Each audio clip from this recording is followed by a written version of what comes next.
अमर कथा तोते वाली। एक बूढ़ा ब्राह्मण था। वह रोज पीपल को जल से सींचता था। वह रोज उस पीपल से एक लड़की निकलती और कहती कि पिताजी, मैं आपके साथ जाऊंगी। यह सुनते सुनते बूढ़ा दिन ब दिन कमजोर होने लगा। तो बुढ़िया ने पूछा, क्या बात है? बूढ़ा बोला कि पीपल से रोज एक लड़की निकलती है और वह मुझसे कहती है कि पिताजी, मैं तुम्हारे साथ चलूंगी। तो बुढ़िया बोली कि कल ले आना उस लड़की को घर पे। जब हम 6 लड़कियों को पहले से ही पाल रहे हैं तो हमारे घर एक 7वीं लड़की और सही। अगले दिन बूढ़ा उस लड़की को घर ले आया।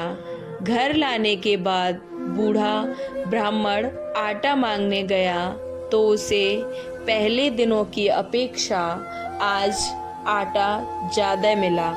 जब बुढ़िया वह आटा छानने लगी तो लड़की ने कहा कि लाओ माँ, मैं छान देती हूँ। जब वह आटा छानने बैठी तो उसकी परात भर गई।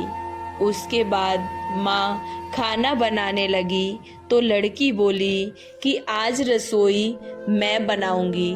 तो बुढ़िया बोली कि ना, तेरे हाथ जल जाएंगे बेटी, खाना मैं ही बनाऊंगी। लेकिन लड़की नहीं मानी और रसोई में वह खाना बनाने बैठ गई।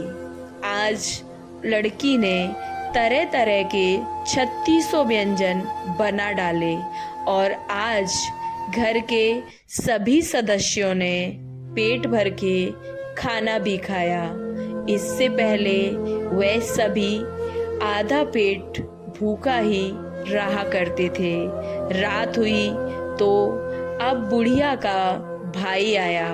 बुढ़िया के भाई ने कहा, दीदी, आज तो बहुत भूख लगी है, मुझे खाना दे दो।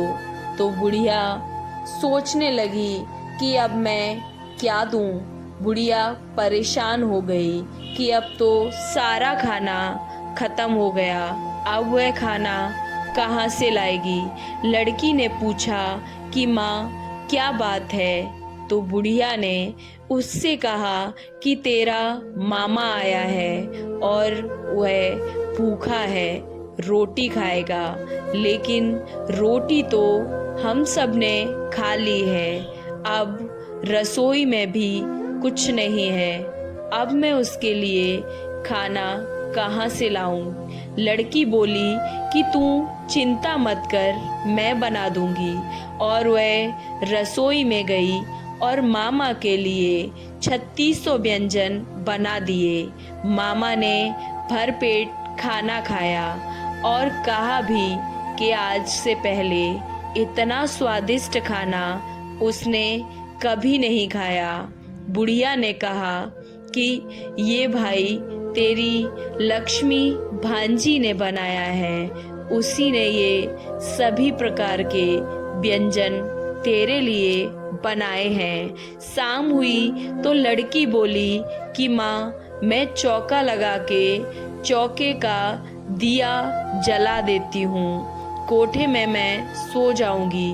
बुढ़िया बोली कि ना बेटी, तू डर जाएगी। लेकिन वह बोली कि ना माँ, मैं नहीं डरूंगी, मैं अंदर से ही कोठे की कुंडी लगाकर उसी में सो जाऊंगी। और अब वह कोठे में ही जाकर सो गई। आधी रात को लड़की उठी और चारों ओर देखी और देखते ही उसने पलक झपकाए। पलक झपकाते ही उसके घर में धन ही धन हो गया।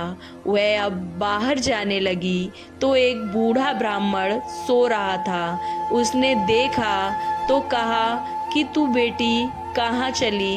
लड़की बोली कि मैं तो दरिद्रता दूर करने आई थी। अगर तुम्हें भी अपनी दरिद्रता दूर करवानी है तो करवा लो। उस बूढ़े के घर में भी उसने देखा और पलक झपकाए तो चारों ओर धन ही धन हो गया। सुबह सवेरे सब उठे तो लड़की को न पाकर उसे ढूंढने लगे और उसके लिए चिंतित होने लगे कि बेटी लक्ष्मी कहाँ चली गई।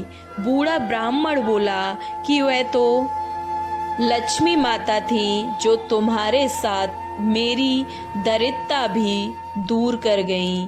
हे लक्ष्मी माता, जैसे आपने उनकी दरिद्रता दूर की वैसे ही हम सब की भी दरिद्रता दूर करना। कहानी अच्छी लगी हो तो शेयर जरूर करें। माँ लक्ष्मी आपके भंडार सोने से भर देंगी। वीडियो को लाइक और चैनल को सब्सक्राइब करना ना भूलें और बड़े प्यार से कमेंट बॉक्स में एक बार जय माँ लक्ष्मी, जय माता दी अवश्य लिखें। जय माता दी, जय माँ लक्ष्मी। माता रानी की कृपा आप पर सदैव बनी रहे।